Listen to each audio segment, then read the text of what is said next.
Assalamualaikum warahmatullahi wabarakatuh.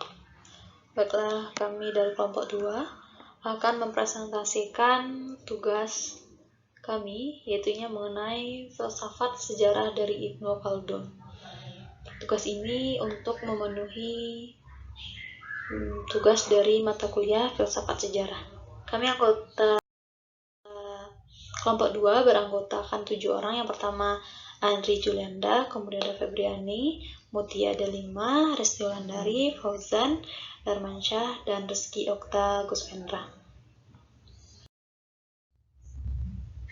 Hari ini kita akan membahas mengenai pemikiran filsafat dari seorang Ibnu Khaldun.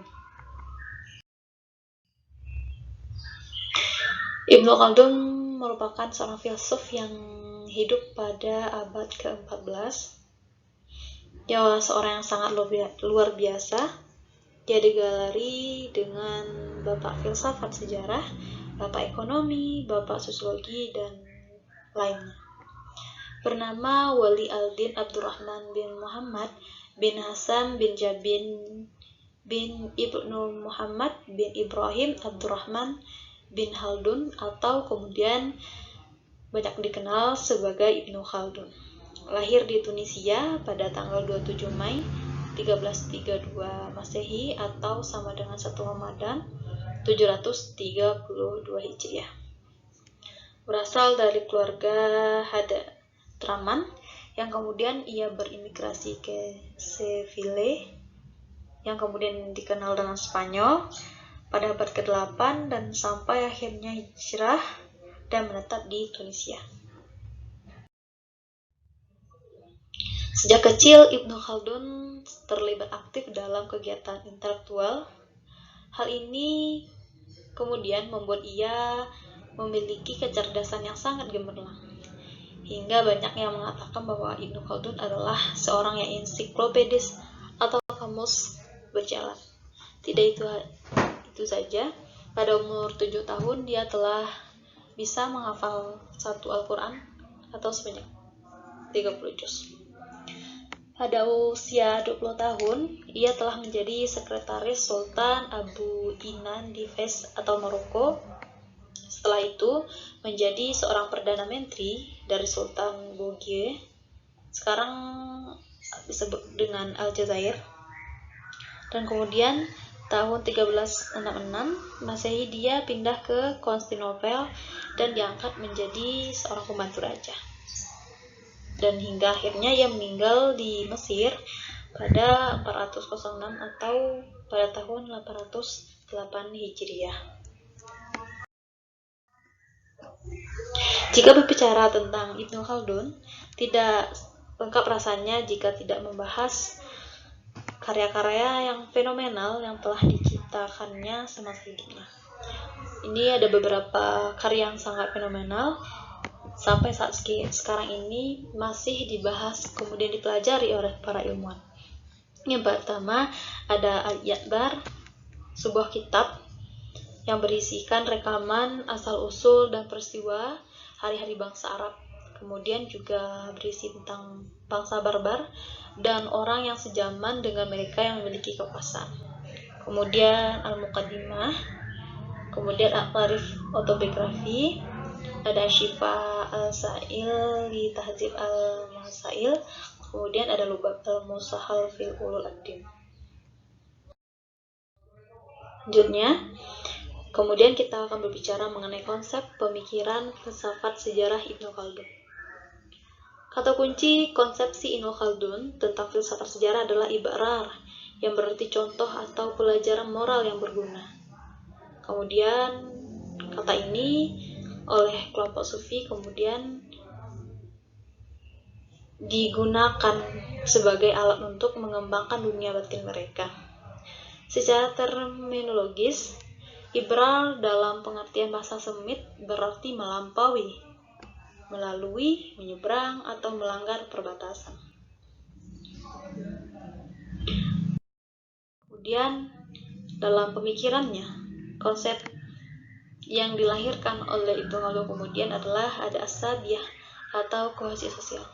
Ibnu Khaldun kemudian membawakan sebuah konsepsi dari sebuah peradaban umat manusia adalah asabiah. Kohesi sosial adalah sebuah keterikatan sosial di dalam sebuah bangsa atau peradaban. Jika peradaban itu kehilangan asabiahnya, kohesi sosialnya, toleransinya, maka peradaban itu atau negara itu akan mudah saja runtuh. Menurut Ibnu Khaldun, hal yang mengikat, kemudian yang menjadikan sebuah peradaban itu besar, kemudian berkembang atau runtuh, itu menjadi faktornya adalah kehilangan dari asabiah, kohesi sosial, keterikatan sosial, atau toleransi dari masyarakat yang membangun sebuah peradaban itu. Kemudian, Ibnu Khaldun dalam memahami sejarah membagi dua sisi dalam sejarah itu. Itunya ada sisi dalam, kemudian sisi luar. Dari dalam sejarah, dari dalam sisinya, sejarah merupakan penalaran kritis dan usaha cermat untuk mencari sebuah kebenaran. Sedangkan jika dibahas dari sisi luar, sejarah itu tidak lebih dari rekaman sebuah siklus periode dan siklus peristiwa pada masa lampau. Jadi menurut Khaldun, filsafat sejarah itu berakal dari hikmah. Menurut Khaldun, sejarah itu tidak hanya diungkap secara faktual, tetapi hal yang lebih penting adalah hukum kausalitas sejarah itu sendiri yang diungkapkan.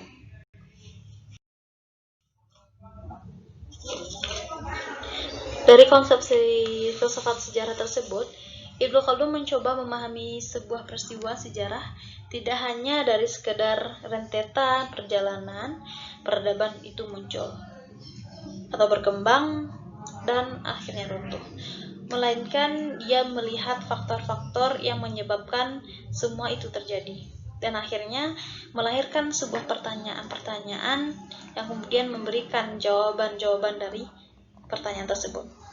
Bagaimana hal itu bisa terjadi, mengapa, dan apa akibat jika sebuah peristiwa itu terjadi. Kemudian ada pola gerak sejarah yang dilahirkan oleh seorang Ibnu Khaldun. Gerak sejarah menurut Khaldun tidaklah berupa lingkaran dan berupa garis lurus atau linear, melainkan berbentuk spiral. Pola sejarah Ibnu Khaldun ini mirip dengan pola Spengler dan pola Toynbee.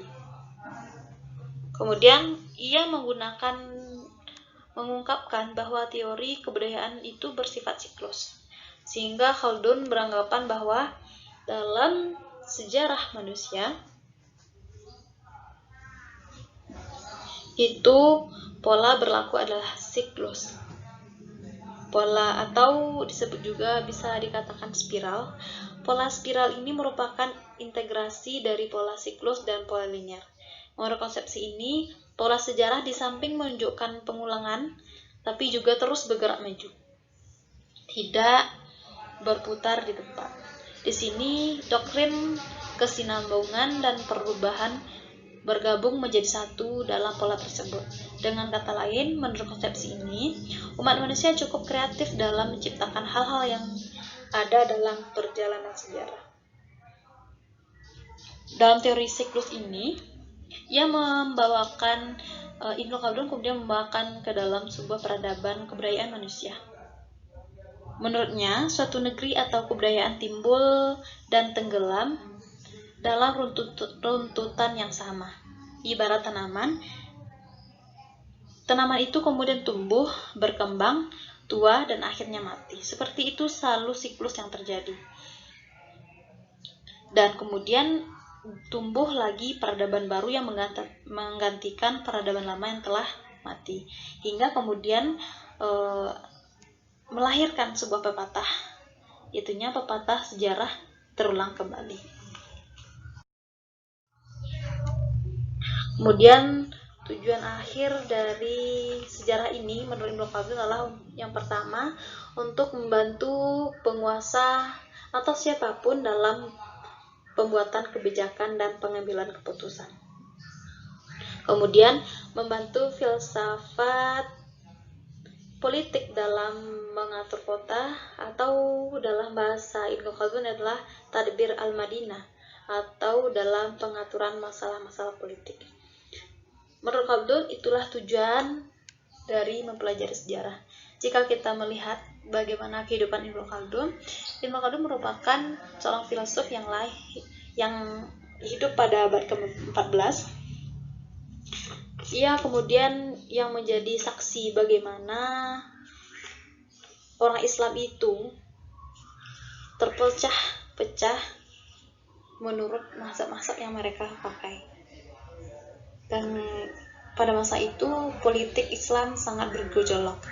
Dan menurutnya tujuan dari belajar sejarah adalah agar seorang pemimpin atau pemegang kekuasaan tidak mengulangi kesalahan yang sama dalam mengambil keputusan seperti masa sebelum pemerintahannya. Dan kemudian agar pemerintah atau penguasa mampu menata masyarakat lebih baik lagi. Kemudian memutuskan hal yang benar agar menciptakan masyarakat yang benar, dan itulah merupakan tujuan dari belajar sejarah menurut Ibnu Khaldun. Sekian dari kami ucapkan terima kasih.